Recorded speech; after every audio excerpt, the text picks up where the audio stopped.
everyone. My name is Jennifer Nash. Welcome to Spotlight Net TV and welcome to the Wired Women Show. In the studio today, I have with me Beauty all the way from Guam. Hello, Beauty. Welcome to the show. Hi, thank you so much for having me. And in Guam, we say half a day. So half a day, everybody. Amazing. Go ahead and tell our viewers all about you. Who is Beauty? What a gorgeous name as well, by the way. Oh, thank you. I love to tease that my mom was under too much stress that she spelled it wrong, but it's been very beneficial for me to have my name. I'm Beauty Camacho from the island of Guam, and I'm the founder of an events agency called Fund Forte. And I've also started like my own little publishing company called Beauty Collabs, where I'm going to be just writing short stories, poetry, and publishing some of the work that I've done. And I'm involved in a lot of other things as well. I'm a community leader. I'm the chairwoman for our Guam Head Start Policy Council. Mm-hmm. I'm a student leader as well with my online university. And then I do a lot of spearhead work for my alumni, which is my high school class of 2010. And like I said, I get involved in a lot of things, but my babies are definitely, of course, my children, and then my businesses. I'm also an assist trainer. So that means I teach applied suicide intervention training with the Living Works program. And I teach people how to talk to other people who are having thoughts of suicide. So I train them. Oh my gosh, what an amazing and phenomenal CV, as you call it, resume over there. Oh my gosh, that is so amazing. Let me just take it all in. Allow the viewers to take all of this in. This is why we were so excited to have you on Wired Women, because that is just an epitome, an example of what a wired woman is. A woman who multitasks, a woman who's able to get involved in the community and do so much good like you're doing. It's just such a treat to have on the show, and you're such a jewel. So, for me, I would like to just find out a little bit about what does it take to be such an amazing wired woman? What does it take to be you? You know, what does a day in the life of Beauty look like? I like to also tease my viewers and my family and friends that, you know, even though we have a bit of a 9-to-5 type of schedule, right, in the day-to-day, my schedule is 9 a.m. to 5 p.m., but then I also have the 9 p.m. to 5 a.m. schedule, right? Yeah, right. Right now, so definitely get a lot of things, yes. And right now it's 11 o'clock p.m. at night. Yeah. Amazing. So I definitely sacrifice a lot of sleep, but then I also, you know, I make up with self-care and taking care of my kids, taking them out. So we definitely have a nice, harmonious, like, balance. And even more so when the COVID-19, you know, epidemic started happening, it was really a blessing in disguise. And of course, at the expense of everybody who wasn't prepared or who were ill-bodied. I do appreciate what everyone's been going through, because it's been such a eye-opening struggle for people as well as the entire world, just to show them that we need to stay a little bit more prepared and positive. And I think one of the things that really makes me keep going is just to have a really, you know, positive attitude. And really I remember one of the keywords that you used was power tools. And when I think about it, I really think that courtesy brings me a long way. And I've been taught to be courteous through my parents and my grandparents and my family and my teachers. And I noticed that because of how courteous I was, that's what continued to bring me up to the next level of success, even as a small child. I remember being involved in a lot of community efforts since I was younger, and having my parents and other family members as such positive role models really helped me to continue to do that. Amazing, amazing. So now let me just dive deeper into what you just said. So one of your main power tools is a positive attitude. And I can expand on that a little bit and just call it a positive mental attitude, or PMA. Right.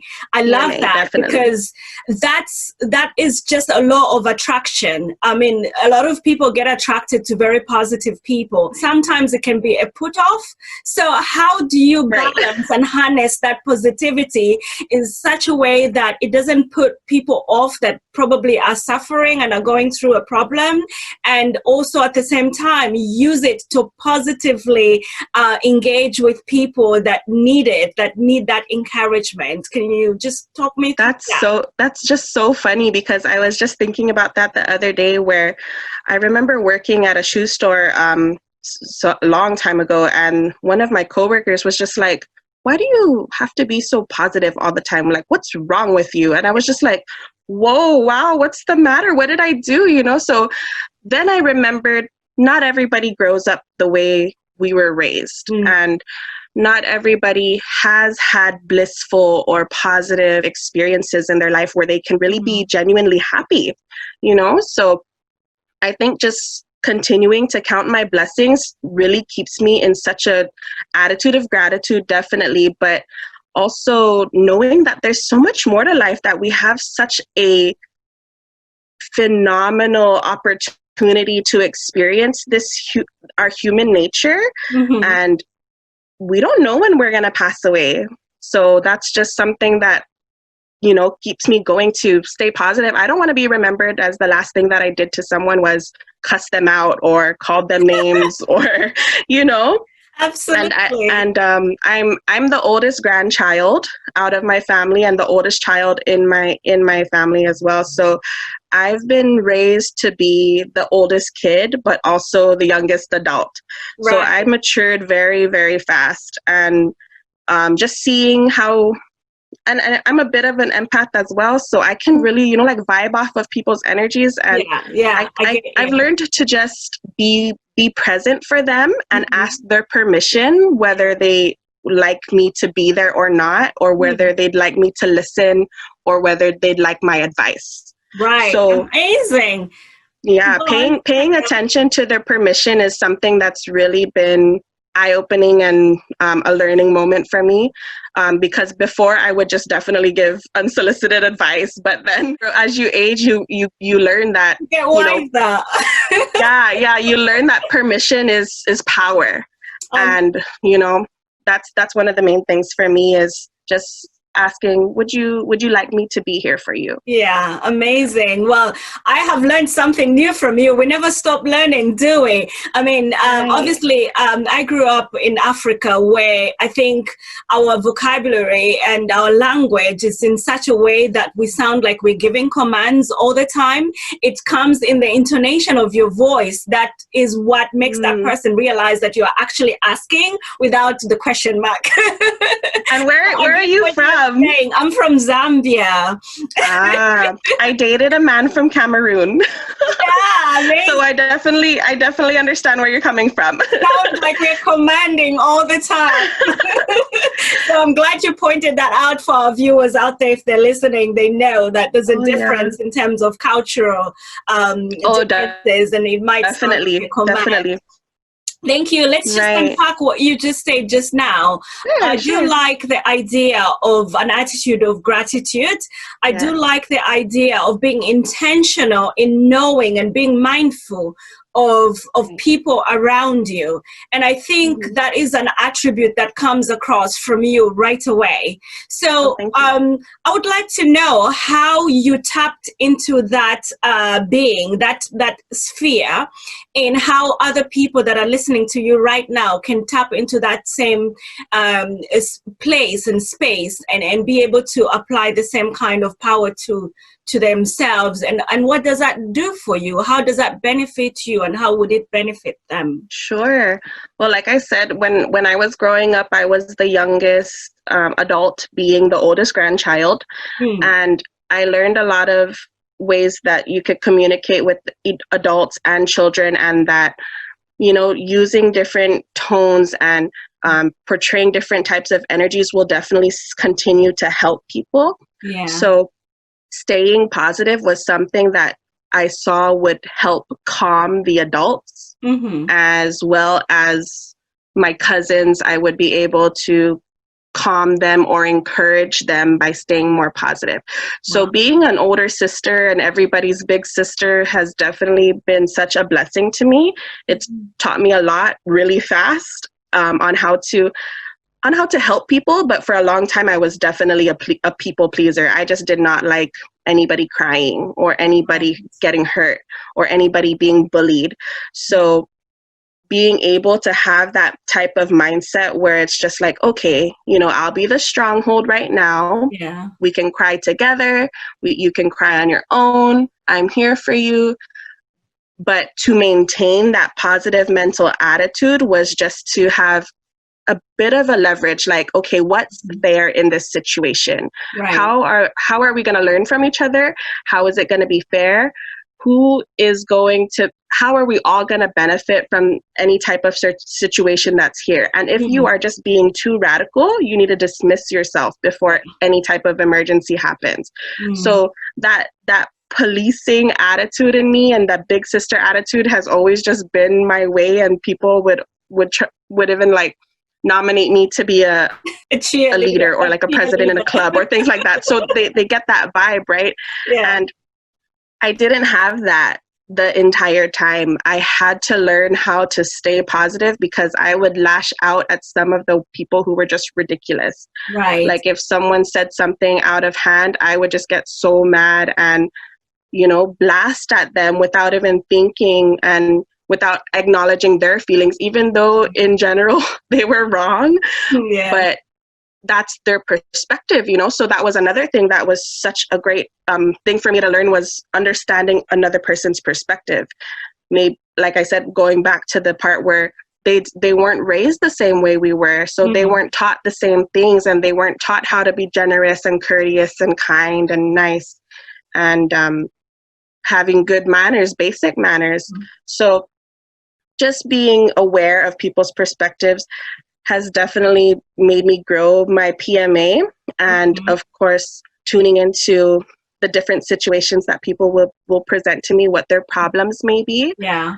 I've always wanted to just be the light in someone's life, and though that really made me burn out really quick, really fast. I was going to say, wouldn't it be a burden to be that person all the time? Who takes care of the carer, and how do you sustain all of that energy? How do you keep on top of it, and how do you keep the flow going? Because at some point you're bound to become to go on empty. So how do you keep the flow, and how do you maintain that overflow, so to speak, out of your cup? Right, definitely. In between 2015 until 2018 and 19, it was such a roller coaster ride for me. My boys' father, he ended up going to prison for about 5 years, and he's still in. My house got raided. They were there. My kids were there with me. I had to take them into the bathroom. There was flash bombs.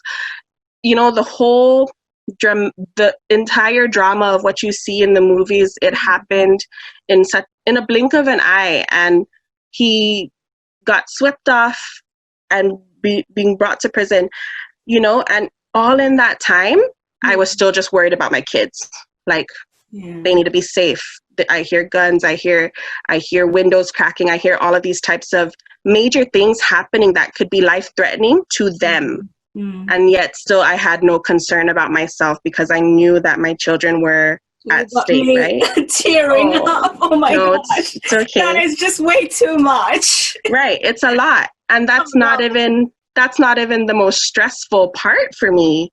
It was after that breakup, I ended up, you know, doing so much more for myself. In 2018, I won so many awards and scholarships, and was just so blessed to see how much he was holding me back. Yeah. So being able to use that as, like, you know, like when they pull the bow and string from the arrows, and when you get pulled all the way back, and all that energy is released, and then the arrow just shoots through. That was just such an amazing time frame for me. Yeah, and it gives you a lot of trajectory, doesn't it? Somehow it's like you're so that's what I used it. Yeah, I just used all of that negative energy to build me up. And I remember seeing in one of our groups that we're a part of, there was a lady who said that she had a breakdown And I said, sister, are you sure that was a breakdown or are you breaking ground? And she was like, oh my gosh, I love that. Yeah. And that's where I base a lot of my foundations of why I do what I want to do, is because I want to continue to help people, as well as make sure that they get out of that type of situation, or that they do not become the person who brings that type of situation to another person. Which brings me horrible. To the question. Are you a thought leader? Because obviously you've got all the attributes of a thought leader. A thought leader is that person who, you know the meaning of the thought leader, but it's a kind of person who is always helping other people to be able to emulate what they've done and to replicate their success.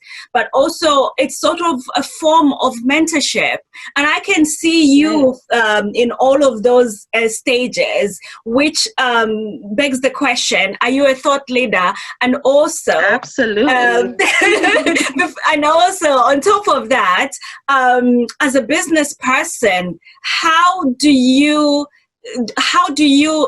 converge all these different attributes to becoming a successful businesswoman at the same time? It's been such a journey, but it comes so naturally for me. But because it comes naturally for me, I know that it's possible for other people. Right. And what I did was I took little bits of my time frame and my life and tried to put together a system of how I can explain to children and, you know, people of different ages, especially when I go out to speak to the schools. Yeah. I let them know what the core values are of what you need to have just to be a nice person and a person who contributes back to their community. Right. Because I would not be where I'm at without anybody's help. Like for me, I don't use the term self-made. I'm definitely community made and homegrown and loved. As they I'm say, very no much so blessed. An island. No man. Right, exactly. Exactly. I need my island, actually. My small little island here on Guam I'm so thankful for where I'm at. And I'd really just take all of those experiences and continue to teach other people how to just remain positive and live strong, as well as knowing that life's gonna go on.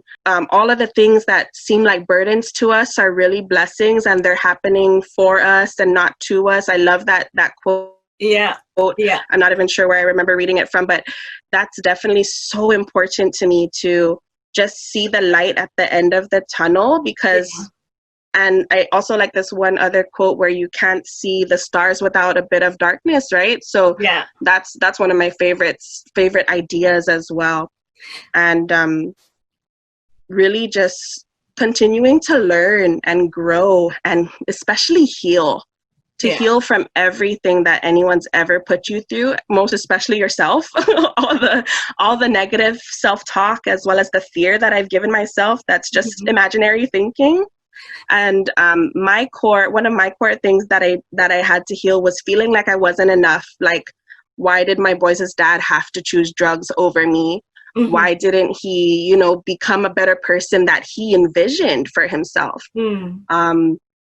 Even after my boys' dad was arrested and everything, I went into another relationship, and through that relationship, it was way more stressful than anything I've ever been through. I've lost thousands of dollars because this man ended up stalking me after I broke up with him. And remember how you were mentioning that some people are just attracted to positive people? After that entire, maybe like 6 months of stalking and thousands of telephone calls, spoofing, he invaded my home how many times, forced sex, and just a lot of negativity and toxicity. I had to play the policeman, I had to play the investigator, the lawyer. I had to do everything to keep him alive, because if he were to try and hurt me, I would go into that mama bear mode, So that was one of the most stressful things that I've ever endured in such a short amount of time. But it was just such a challenge to feel like, what am I doing wrong that I'm attracting all of these crazy men? To think that you've gone from that negativity, if one had just heard the excerpt of this conversation, they'll think, oh my gosh, she's all positive. She's never seen any suffering. She doesn't know anything about suffering and being in the deep end. But if they actually listened to the rest of it and heard how much pain you've been through, how much suffering you've been to, you just put everything into perspective and show up each and every day with a smile on your face, with a great positive demeanor, a PMA. I mean, how do you come to be in that space? Do you self-counsel? Have you had the counseling by external counseling? Have you had any sort of help to get to be in that space? Absolutely. Like I said, of course, my parents and my family, they're so strong and such amazing leaders that they were great role models for me. So early on, I found some great role models in my family. But then, of course, through school, there were other attitudes that the teachers had that I absolutely admired. So I tried to mirror that in my own special way. I had my mentors, advisors throughout high school. And then early on in high school, I think I was a sophomore. So that was grade 9, a freshman. I entered my first business planning competition and grade 9? Won third place. So that was thank you. Yes. I received my first business grant and I opened up my little jewelry company, but then started to plan my current company when I was a freshman. So it's been such a journey. Business, of course, is an ongoing adventure, and getting help as early on as possible has definitely rocketed me into where I am today. It's advantaged you, yeah. Yes, definitely. And before, I wouldn't ask for help. I was a very stubborn child because I knew I could get everything done. Oh, yes, I was very, very stubborn. I did not want anyone's help. I did not want to ask for anybody's help. I wasn't courteous to myself, but definitely to everybody else. So now through all the healing and all the training and all the self-care, self-help books and all the amazing resources that we have available to us, there's no excuse besides not wanting to change. It's so important to want to have a better life that you need to want it as bad as I like that other quote where they give an example of, if you're drowning, how bad do you want air back? You want to live, you want that air. So if that's how bad you want success, it's going to come. You're going to be able to fight through the current and rise up through that water and breathe again.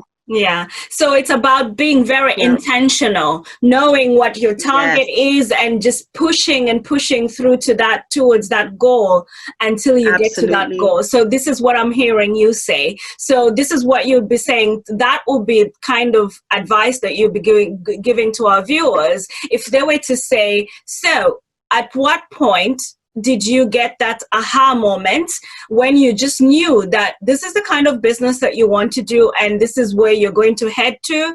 And of course, yes, you just said and shared kindly that you were given some leverage and a kickstart, so to speak, to get to where you needed to be. But if you were to go back a few years back and you were in that same position, what kind of advice would you want to have or would you give in retrospect? I was afraid to start my business as a high schooler. In high school is when I had my business idea for the current business that I had. So I planned for it as best as I could, learning from the business planning competition that I won. Yeah. And I ended up getting pregnant in high school. I was a senior and I was the senior body president or the student body president. And I won a scholarship and I did all of these other things just to keep pushing because I wanted it that bad. I was 17. Wow. Yep. So my son is now 10. And it even though all of these things happened to me, I was aware that I was able to manifest at a very young age. Yes, yes. And I was aware that I was able to manifest both good and bad.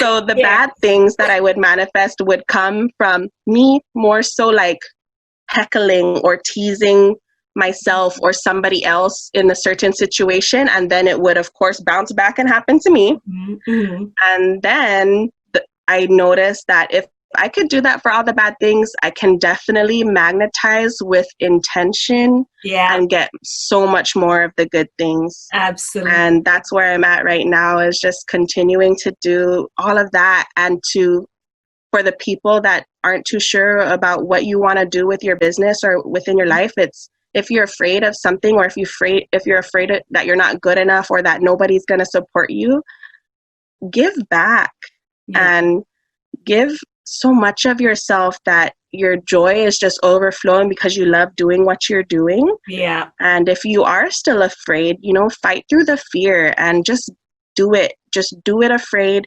Get things done little by little. With all of that activity and creation and intention, you're going to be able to manifest what you really desire and want with your life. Right. And we have to be very, very careful of what it is that we want, because like I said, I knew how to magnetize the good and the bad things. I just needed to know what I was doing and how to tweak it just a little bit so that I was able to change create the trajectory. Better. Change the direction into more positive things, and not necessarily, because even when you hear the word positive, it might mean a positive test or a negative test, and we don't know what type of thing that might be, whether it's a good situation or a bad situation. Right. So when we are trying to manifest, I definitely try to be as definitive as possible. What I'm hearing here is that you do appreciate the fact that there's issues that you can understand, you can go through issues. You're not, just because you're positive doesn't mean that you can misdirect bad things from happening to you. They will still happen to you. It's actually what you do when you're in that situation. That's great. That's great stuff. And if you were to give some last advice to our viewers, what would that be and why?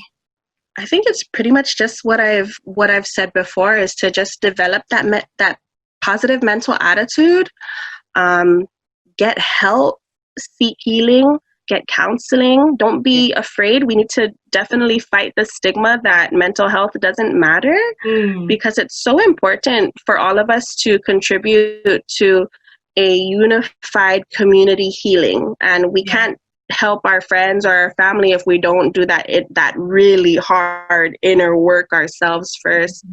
And I remember also to just understand that you need to surrender to everybody's energies, because you can plan for as many things as you can. And as an event planner, I love planning, but I'm also very in tune and understanding that anything can happen. True. But I still try to just remain calm and make sure that everybody's safety is the first concern.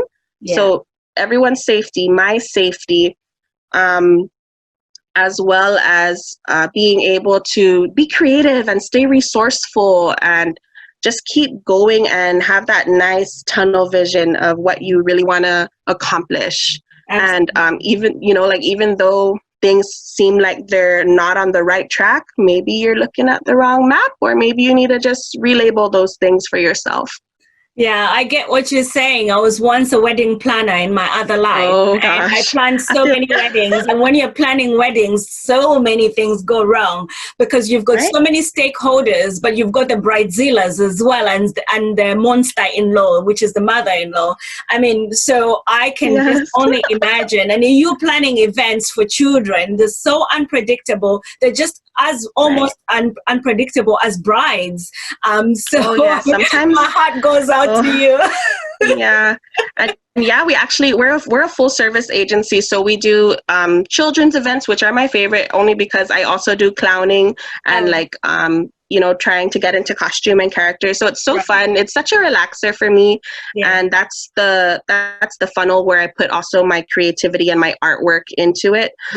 So that's the relaxing part, but I also do corporate events and then weddings and promotional stuff as well.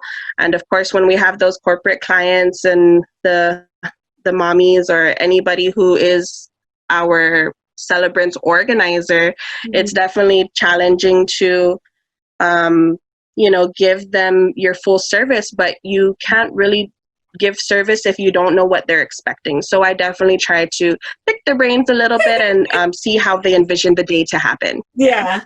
Well, so talking about your business, so if our viewers wanted to hear more about your business, and I know that it's almost impossible to get any event planned online digitally, but maybe I'm wrong, but how can they connect with you? Where can they find you if maybe they're just so inspired by listening to you and viewing this conversation with me?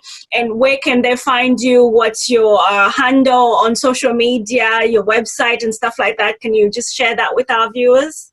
Oh, sure. Of course. They can visit me at www.fundforte.com. And then we're on Facebook and Instagram, and that's FUNDFORTE. Amazing. So why Fund Forte? Fund Forte is because I was known as the fundraiser lady all throughout my life. You've got a forte in fundraising. Yeah.